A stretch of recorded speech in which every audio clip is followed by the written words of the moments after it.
বলেছেন সিরিয়া 12 বছর কাফেরদের হাতে মার খাবে, মার খাওয়ার পরে তারা বিজয় লাভ করবে, একটা সময় আসবে। আমার ভাইয়েরা বন্ধুরা, সিরিয়ার মার খাওয়ার বয়সটা হিসাব করে নেন আর বাশার আল আসাদের যাওয়ার হিসাবটা একটু মিলিয়ে নেন, তাহলে বুঝতে পারবেন বাশার আল আসাদের বিদায় মানেই হলো আমার আল্লাহ তাআলা সাড়া দিয়ে দিয়েছেন উম্মতে মুহাম্মদীকে। আর বেশি দেরি নাই, সিরিয়াতে শুরু হয়েছে, সিরিয়াতে শুরু হয়েছে। আস্তে আস্তে আস্তে সিরিয়া থেকে শুরু করে দিল্লির মসনদ পর্যন্ত চলে আসবে, কালেমার পতাকা উড়বে, কোনো সন্দেহ নাই। আমার ভাইয়েরা বন্ধুরা, সময় আমাদের বেশি নাই, খুবই তাড়াতাড়ি কালেমার পতাকা উড়বে ইনশাআল্লাহ। কারণ আপনারা শুনেছেন পৃথিবীতে কিয়ামতের আগে ইয়াজুজ মাজুজ আসবে, শুনেছেন না শুনেন নাই? শুনেছেন। এখন বলেন তো ওরা কি দুনিয়াতে এসেছে? কে বলছে আসে নাই? এটাই তো ওয়াজ করব। কে বলেছে আসে নাই? আপনি সারা জীবন এটা চিন্তা নিয়ে বসে থাকেন যে ওরা দেওয়াল চাটছে, কবে দেওয়াল ফুরাবে আর ওরা দুনিয়াতে ঢুকবে। আমার ভাইয়েরা বন্ধুরা, এটা আপনাকে কে বলেছে? এটা জাল হাদিস, এটা জাল হাদিস। যেটা আমরা শুনেছি, দেওয়াল চেটে চেটে সন্ধ্যাবেলায় আবার চলে যায়, আবার বলে আগামীকাল আসবো চাটবো, আবার বলে পরের দিন আসবো, এইভাবে আসে আবার মোটা হয়ে যায়। আমার বন্ধুরা, হাদিসটা জাল হাদিস। তাহলে সত্যটা কি? সত্যটা শুনে নেন। আল্লাহ তাআলা কোরআনে ইয়াজুজ মাজুজ সম্পর্কে যে আয়াতগুলো দিয়েছেন পড়ে দেখলাম তাফসীরে ইবনে কাসিরের মধ্যে।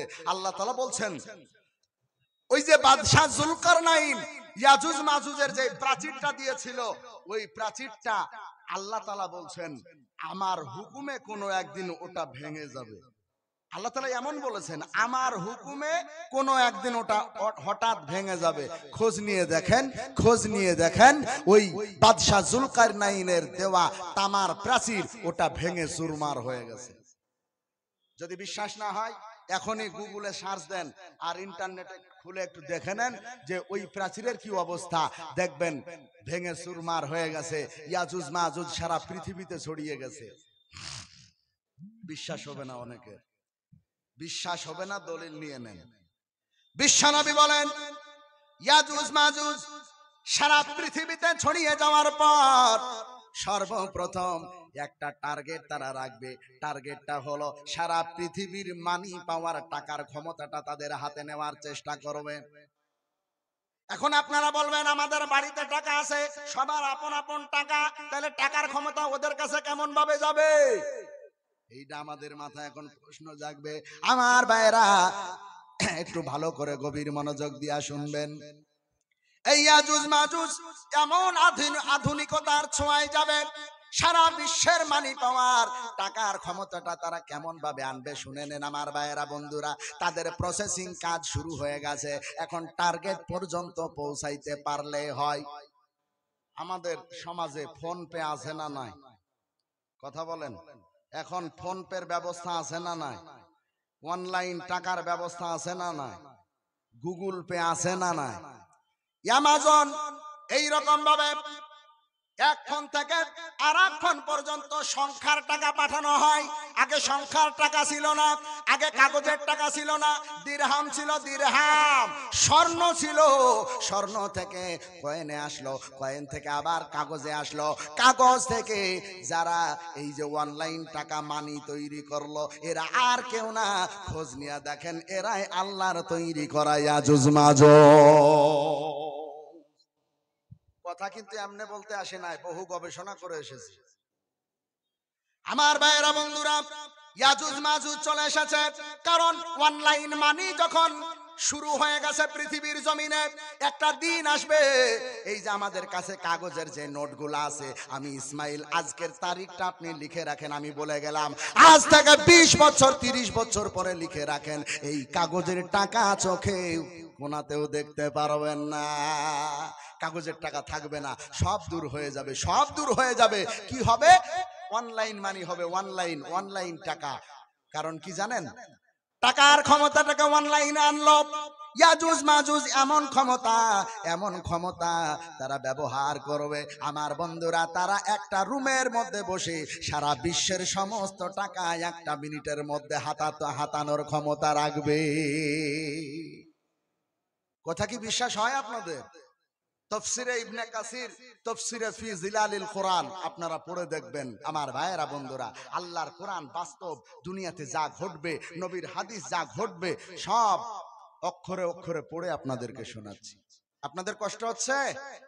কথা বলেন, কষ্ট হচ্ছে? তাইলে আসেন আমরা একটু ওয়াজ কোরআন থেকে শুনি।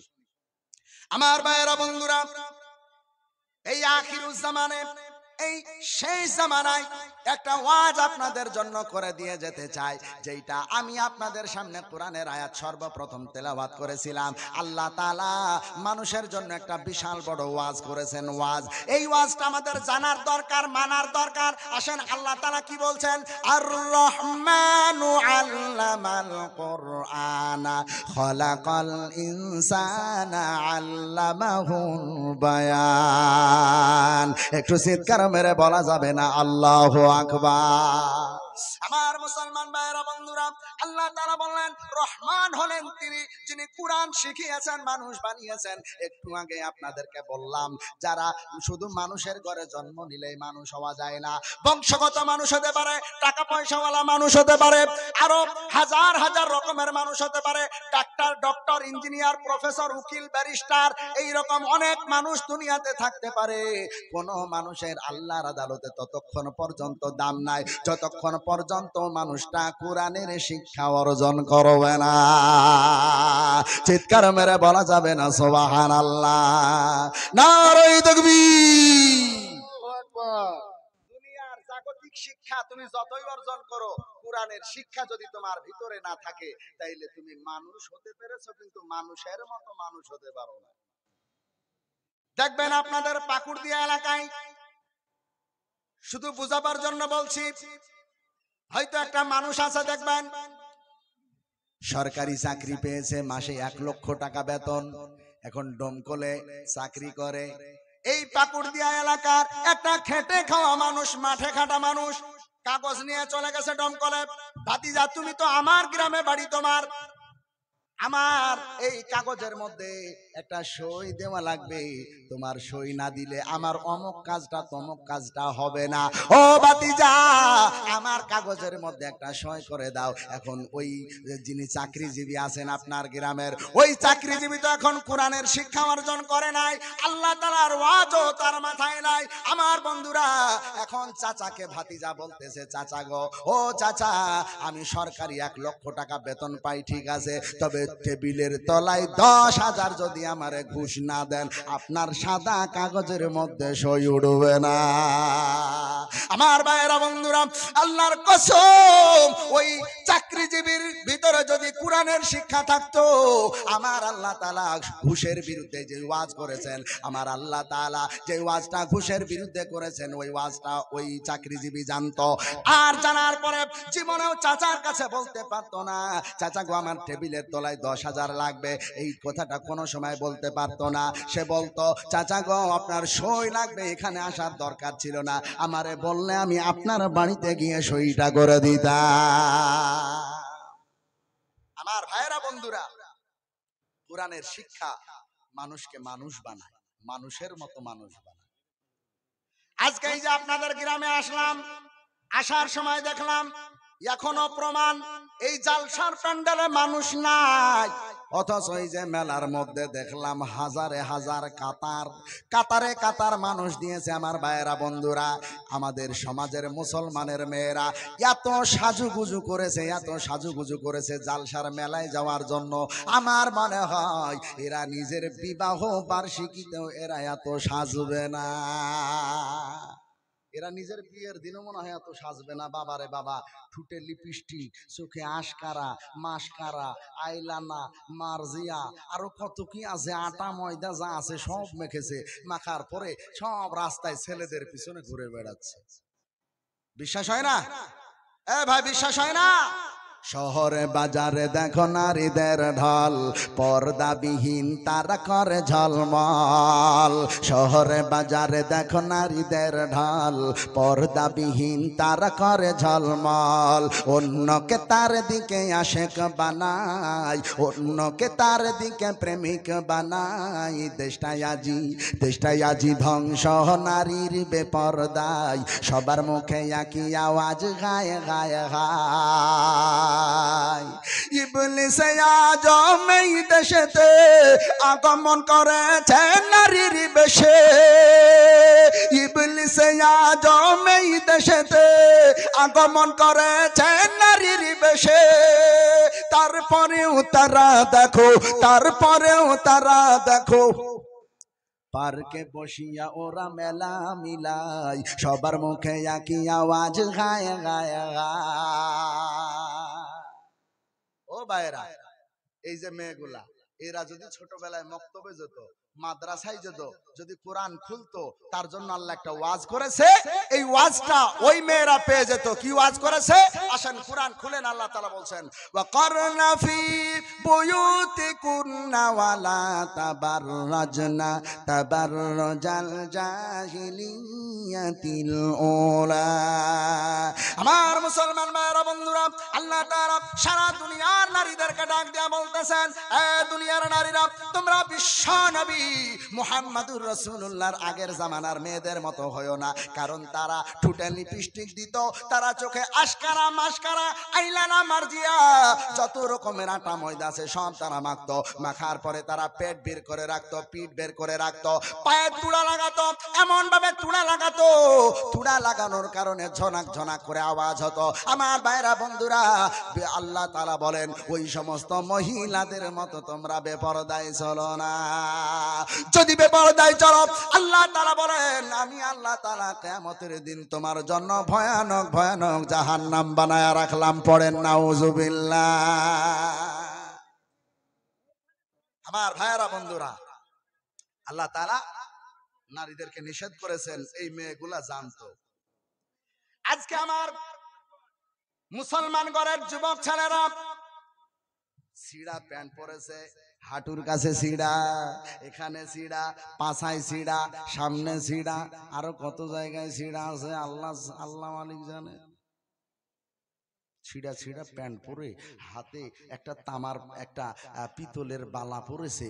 বালা পরার পরে চুলগুলাকে এদিক দিয়ে ছোট এদিক দিয়ে ছোট, আর মাঝখানে ইঁদুর বাদরের মতো একটা কাঠ দিয়েছে। কাঠ দেওয়ার পরে বাবারে বাবা, কি তাদের স্টাইল! আপনি সন্তান জন্ম দিয়েছেন, সন্তানকে মানুষের মতো মানুষ করতে পারেন না।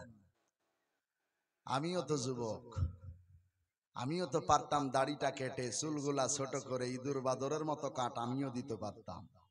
আমি যদি এখনো দিই, আপনারা আমার সাথে ঝামেলা করবেন? কেউ ঝামেলা করবেন। তবে কেন দিলাম? তুমি মনে করো দাড়ি রাখলে সম্মান কমে যায়, তুমি মনে করো মাথায় টুপি দিলে মাথা গরম হয়, তুমি মনে করো লম্বা জামা হুজুররা পরে ওদের শরীর গরম থাকে। আমার ভাইয়েরা বন্ধুরা, তুমি বুঝতে পারছো, আর আমি ইসমাইল বুঝলাম না। বিষয়টা তো এমনটা না, বুঝে শুনে টুপি মাথায় দিলাম, লম্বা জামা পরলাম। আমার বন্ধুরা, কই আল্লাহ তো সম্মান কম দেয় না, আল্লাহ তো সম্মান কম দেয় না। আমার ভাইয়েরা বন্ধুরা, এই যে অল্প বয়সে দাড়ি রাখলাম, মাথায় টুপি দিলাম, লম্বা জামা পরলাম, কোরআনের শিক্ষা অর্জন করলাম। আমার ভাইয়েরা বন্ধুরা, শুধু পশ্চিম বাংলা না, এই পশ্চিম বাংলা থেকে আসাম, ত্রিপুরা, মেঘালয়, নাগাল্যান্ড, মণিপুর, উত্তরাঞ্চল প্রদেশ, বাংলাদেশের 64টা জেলায় কত জায়গায় গেলাম। এই টুপি আর দাড়ির কারণে আমার আল্লাহ তাআলা এত সম্মান আর শান্তি দান করেছে। আমার মনে হয় এই সম্মান এলাকার টপ লেভেলের ধনী মানুষরাও এত সম্মান পায় না। এখন কি নামাজ হবে?